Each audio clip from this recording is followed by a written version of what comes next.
Hi, this is Brian Johnson with Antonio Freitas, my good friend. How are you doing? Fine, thank you. Pessoal, convidar-vos para ver a nossa conversa. Vai ser muito fixe, com os AC/DC têm novo álbum, Black Ice. Okay. People always ask, what's happened with the AC/DC, man? Well, it was busy as well. I mean, honestly, you know, when we finished in 2001, and then we got together to do some gigs with the Stones in 2002. We went to Canada to do the SARS benefit in Toronto, which was fantastic. Big 500,000 people there. It was great. The Stones were there too. And then we did the last show at the Hammersmith Odeon. And then after that, I got together with Malcolm and Angus for about 6 weeks to see what we had. And then I went home for a month, came back again for 6 weeks. And then Mal and Angus said, well, I tell you what, Brian, you know, we've still got lots more ideas that we'll have to put down. We'll give you a call when we're ready. And after about a year, I'm going, hello? I'm still here. I go, gee, sorry. But at the same time, we were leaving. We did want to leave our old record company and join Sony. Because they had so many fabulous, fresh ideas, you know, that really wanted to push the band and make the music more available than it was, you know, the existing music. And they also wanted to have a new album, studio album. And we thought that was real cool from what you call a regular record company. Yeah. It's not iTunes, it's nothing like that. It's a regular record company. And they were so enthusiastic, which made us enthusiastic. But then, you know, there was Family Jewels, which we had to look at and sort out. So there's lots of little things that held us up. But at the same time, it is too long. But I think at the end of the day, it all worked in our favor because, you know, but when we did get back into the studio, we were like 5 kids. You know, we just couldn't wait to get started. Hungry. Yeah, it was cool. And we had Brendan O'Brien, who was the most enthusiastic man I think I've ever met in my life. I think you meet 1 or 2 or 3 people like this in your life. You know, the kind of guy that when he leaves the room, the lights go out. Yeah. He's that kind of man. And it's just a wonderful kind of man to have around you. And we made friends with him immediately, which is always tough when somebody enters this inner circle of 5 guys, you know, the 5 AC/DC guys. And then straight away, as soon as the first chords were played, I was sitting watching the guys and the hairs on my arm, I was going, whoa. I said, boy, these guys are good, you know. And then from then on, it was just a joy, you know. Everything went so quickly.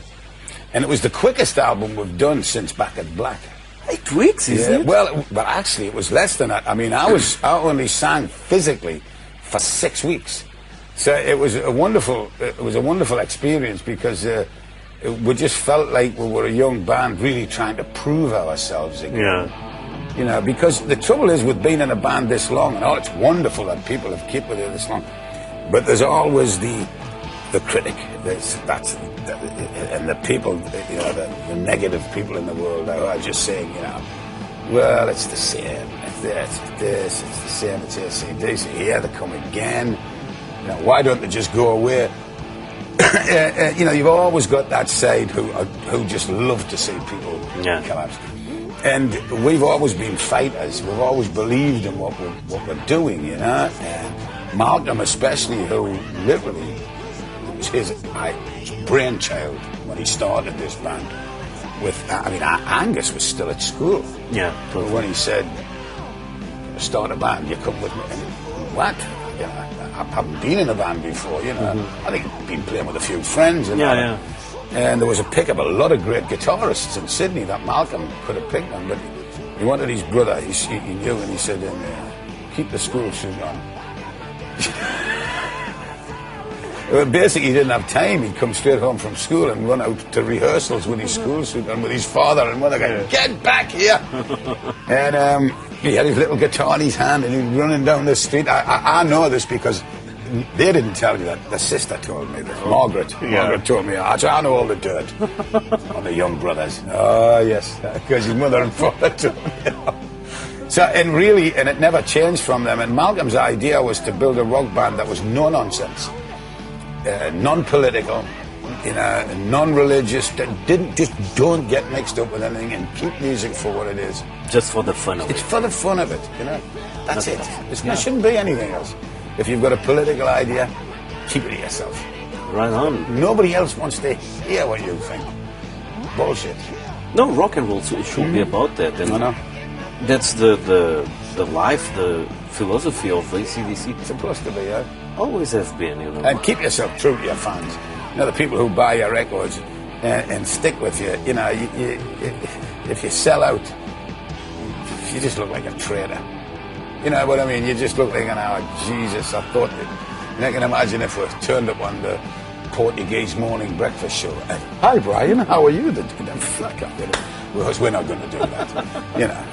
Writing for the album, how did it start? It's always the brothers, and then they just give you an idea. Well, yes, basically it's the brothers, and the brothers work hard at a riff, and then they always come up with with a title for the song. That's how it seems to.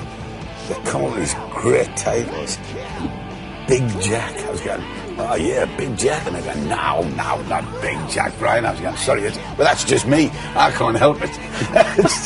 It's the obvious thing. I always think the opposite. I always think that. But the boys have got the lyrics there and everything. But when I come in, my job as a singer is to bring life to the songs and bring some, bring melody. And if there's something missing, I'll write it in myself. I just write it in. I'm going, oh yeah. Oh, I'll do that. It's team. It's teamwork, And it's like Phil, the drummer. Phil is Phil. He's wonderful, Phil. You love Phil. But the great thing about Phil was that after about 2 weeks, I was looking at Phil. Phil's in the kit. He's always going.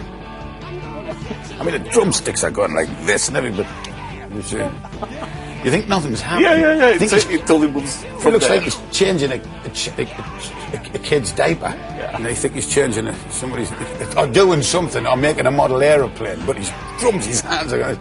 He had this piece of paper, this big piece of paper, on one of the cymbals. And after about 2 weeks, I'm like, what is that? It can't be lyrics because he doesn't sing. Yeah. So one day we took a break and I snuck round the back and I had a look, and it was this huge pair of tits. No woman. There's no woman on it. Just this big set of knockers. And I went, Phil, what's this? He said, yeah, inspiration. That's all I got out of him.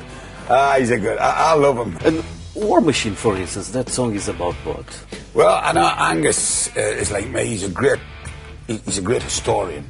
And I remember he watching that program on the History Channel about the Romans and the Greeks and the Egyptians, how they made these huge big catapults in the old days. They shot the big arrows and the big balls and all that, and even had flamethrowers. Yeah. It's called Greek fire. That's what it was called. And he was fascinated with that, and so was I. And we were talking, and I said, I think the only difference between war machines then and war machines now is war machines now have electricity and microchips and laser beams, and they know exactly where it's landing. The trouble is, it still kills civilians. There's no difference. So there's no difference in it. We just think we know what we're doing. But it still kills civilians. Yeah. It's just like the old ones did. So, and so it basically is a cynical dig at the whole business. You better watch your back. And all of this kind of stuff, and you're just obeying orders. If you're just a regular soldier, fire. 20 seconds later, there's 50 civilians dead. Oops, sorry. Yeah. Wrong building. And that is just, basically stupidity, So. Anyway, that's what it's about, basically, So probably that's the most serious song on this album. Kind of. It kind of, but we don't want to make it too bad. It's basically, once again, we always have a side that is tongue-in-cheek. And basically the whole idea is it's just stupid. Completely. The whole thing is stupid. And we can't ever get away